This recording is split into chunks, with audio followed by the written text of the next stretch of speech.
한 교회 목사님께서 시편 23편으로 설교를 하시려고 하는데 그 교회 주보를 만드시는 분이 제목을 받았습니다. 설교의 제목이 여호와는 나의 목자시니 하고는 끝났어요. 그래서 주보를 만드시는 분이 목사님에게 전화를 드렸습니다. 목사님, 제목을 받았는데 여호와는 나의 목자시니 그 다음은 뭐죠? 그랬더니 목사님께서 그것만 됐지 뭐 더 필요해? 그리고는 전화를 끊으신 거예요. 근데 주일날 주보를 딱 보니까 목사님 깜짝 놀란 거예요. 여호와는 나의 목자시니 쉼표 그거면 됐지 뭐가 더 필요해? 이렇게 찍혀 있는 겁니다. 그런데 너무 멋진 제목 아닙니까? 여호와는 나의 목자시니 그거면 됐지 뭐가 더 필요해? 살아가다 보면 삶의 필요들이 참 많습니다. 열심히 내가 하려고 했던 일이기도 할 수 있습니다. 다윗은 인생에 전력 질주한 두 가지 꿈이 있었습니다. 첫 번째는 하나님을 위하여 성전을 짓고 싶다는 것이었습니다. 그런데 놀랍게도 하나님은 너무나 분명하게 노하셨습니다. 거절당하는 것은, 특별히 호의를 베풀고 수고해서 거절당하는 것은 결코 기분 좋은 일은 아닐 것입니다. 그래도 다윗은 아멘 했습니다. 그런데 다윗에겐 또 한 가지 그의 마음에 꿈꾸었던 것이 있습니다. 자신이 살고 있는 자리에 언약궤를 모셔오는 일이었습니다. 결코 쉽지 않았죠. 웃사라는 사람이 죽기도 하였고 오벳에돔의 집에서 그 언약궤를 가지고 자신의 집으로 들어올 때는 얼마나 좋았는지 정말 춤을 추며 즐거워하기도 하였습니다. 그런데 사실 언약궤의 의미를 아십니까? 언약궤가 있다라는 것은 하나님이 왕이시다라는 의미입니다. 즉 다윗 성에 언약궤가 모셔졌다라는 것은 너는 가짜 왕이고 나는 진짜 왕이다라는 의미인 것입니다. 네가 다스리는 게 아니라 내가 다스리고 있다라는 게 언약궤의 진정한 고백이었습니다. 정말 박수치고 노래하면서 얼마나 좋은 자리인지 모르지만, 그리고 얼마나 영광스럽게 보이는지 모르지만 내면적으로는 다윗에게는 쉽지 않은 자리가 흘러가고 있는 것입니다. 아니, 하나님이 다 다스리고 하나님이 진짜 왕이라면 난 뭐지? 라는 어려운 질문입니다. 이제까지 난 뭐 한 거지? 쉽지 않은 마음에 어려움이 깊어갈 수 있는 자리가 언약궤를 모신 자리입니다. 나는 지금까지 이 집에서 뭐 한 거야? 밥하는 사람이야? 나는 돈 벌어다 주는 사람인가? 그럼 난 뭐지? 의외로 많은 사람들이 최선을 다하고 열심히 기도하고 힘을 다해 봉사한 뒤에 낙심하는 경우가 많습니다. 최선을 다해서 잘했는데도 불구하고 나는 뭐지? 라는 질문을 받았을 때에 정말 좋은 자리인 건 알지만 결코 이 질문에 만만치 않은 마음의 어려움을 속일 수 없는 것이었습니다.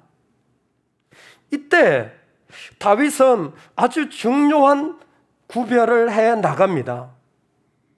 자신은 나를 채워줄 왕이 필요한 것이 아니라 내가 따라갈 왕이 필요하다라는 고백을 언약궤를 모시며 하는 것이었습니다.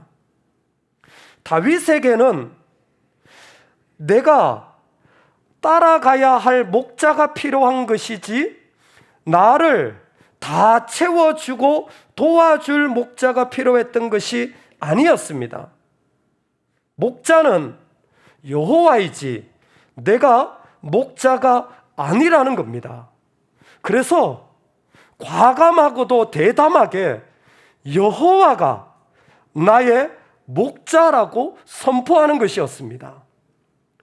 우리 인생에 사람이 목자가 될 수도 있습니다. 돈이 목자가 될 수도 있었습니다. 좋은 결과가 내 목자가 될 수도 있지만 다윗은 여호와만이 나의 목자라고 말하는 것이었습니다. 저와 여러분의 삶에 여호와가 나의 목자 되어지는 이 고백이 살아있기를 주의 이름으로 축원합니다. 아멘. 결핍의 자리를 살아가는 우리에게 수많은 결핍 속에서 이게 부서지고 저게 부서진 자리를 살아갈 때에 정말 나를 채워줄 목자가 아니라 내가 따라갈 목자가 필요하다라는 사실, 이 자리를 구별하는 것은 대단히 중요한 자리인 것 같습니다. 문대원 박사의 연구에 의하면 우리가 잘 아는 1970년대 캄보디아는 정치적 이념에 의하여 200만 명이 죽임이 당하는 킬링필드라는 것이 있었습니다. 정말 그 나라 가서 그 유적지를 봤는데요, 사람의 해골을 쌓아놓은 것이 산더미처럼 지금도 쌓여 있는 걸 보면서 얼마나 끔찍했는지 상상할 수 있었습니다. 200만 명이 죽었어요. 그런데 실제로 아픔은 200만 명이 죽은 것도 있지만 그 사회가 가지는 아픔은 그 다음이랍니다. 200만 명이 죽은 것도 참 잔인하고 무서운 일이지만 200만 명의 어른이 죽고 난 뒤 그 사회는 사회를 지탱할 만한 어른들이 존재하지 않게 된 거예요. 누군가 그 사회를 움직일 사람들이 존재 않게 된 겁니다. 사람들은 말합니다. 당시의 인구의 4분의 1이 죽었다고 말할 정도로 어마어마한 인구였답니다. 즉, 그 어른들이 죽은 것도 어렵지만 많은 아이들이 부모 없이, 사회에 누군가 도움받을 수 있는 사람 없이 그 사회를 혼자 살아가야 된다는 것이 얼마나 어렵고 아픈 일인가. 인생은 참 결핍이 많은 것 같습니다. 결핍만 있습니까? 외부적인 부족함과 어려움도 있지만 또 내부적인 욕심이라는 녀석이 우리를 끌고 다니기도 합니다. 욕심이라는 녀석은 눈에 보이진 않지만 금방 정세를 나타내서 어떤 일이 잘 안 되면 누군가를 탓하기 시작하죠.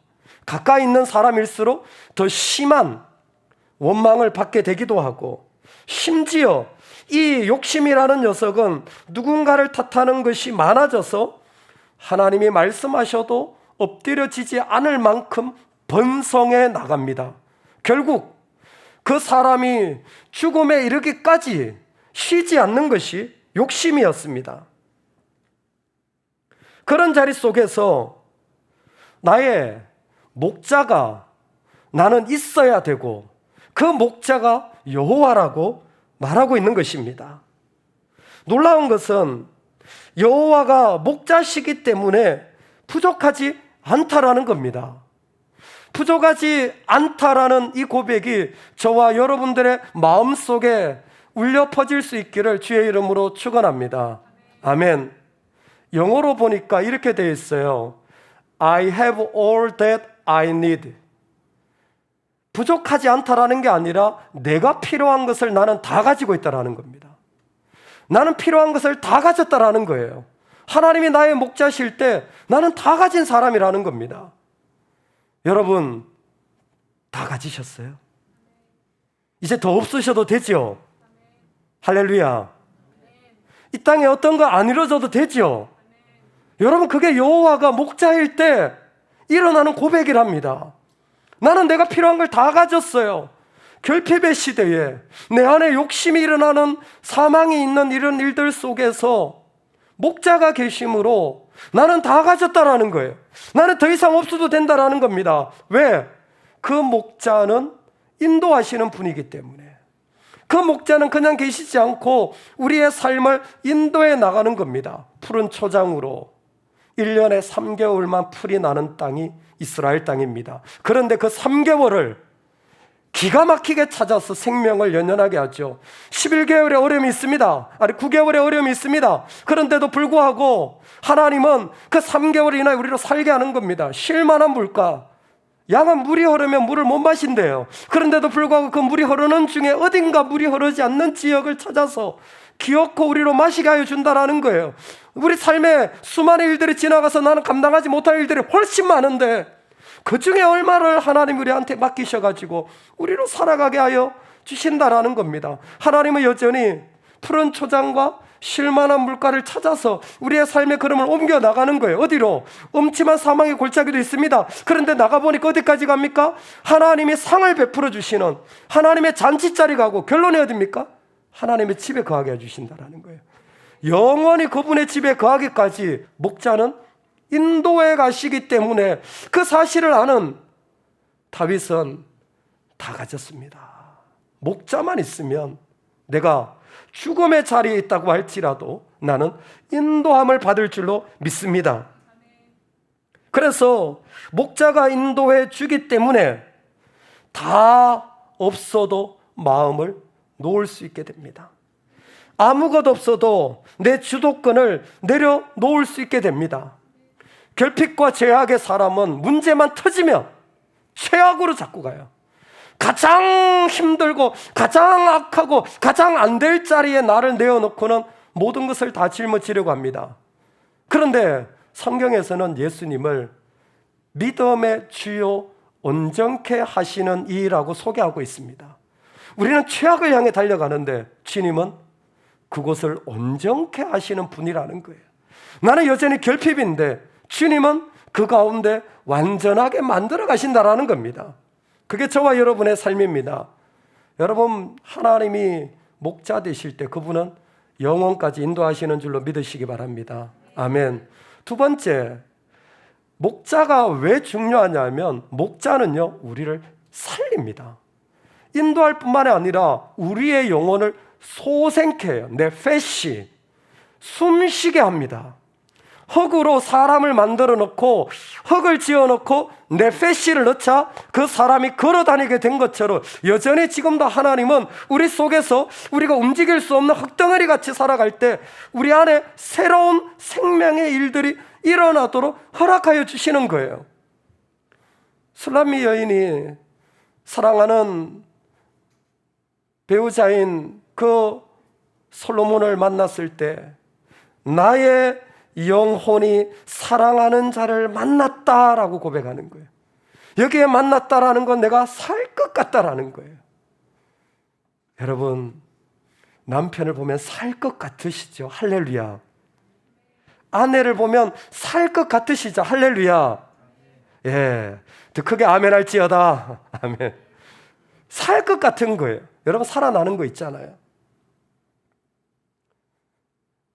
아이가 어리지만 아이 배우자 기도를 저는 하고 있습니다.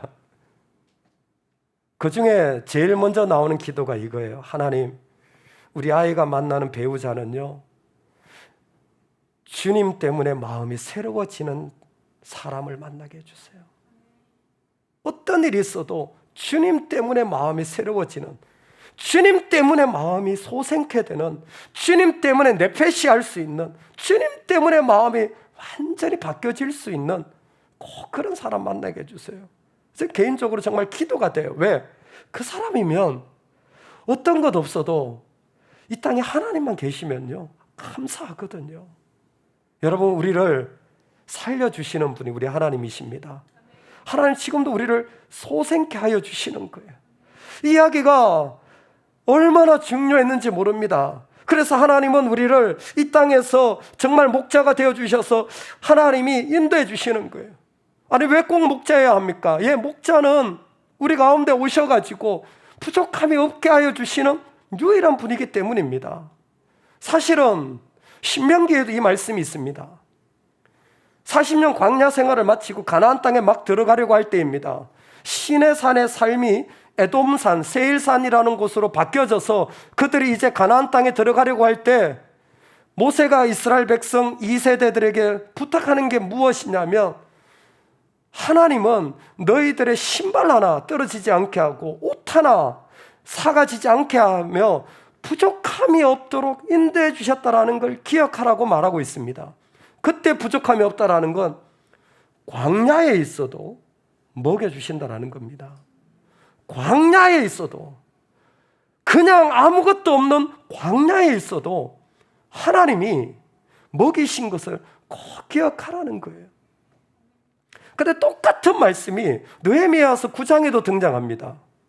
느헤미야서는 이스라엘이 바벨론으로 포로를 갔다가 돌아왔을 때 주신 메시지예요. 왜 포로를 갔습니까? 그들이 우상 숭배해서 나라가 망한 겁니다. 그런데 너희에게 부족함이 없으리로다. 왜 이 말씀을 주시냐면, 너희가 우상을 숭배하고 죄를 짓고 하나님을 떠났다 할지라도, 여러분 얼마나 우리가 죄악 덩어리인지, 얼마나 우리가 죄악을 생각하는지, 미움과 욕심과 내 안에 악함과 나만 살고자 하는 그 마음이 얼마나 깊은지 죄악에서 떠나질 않아요.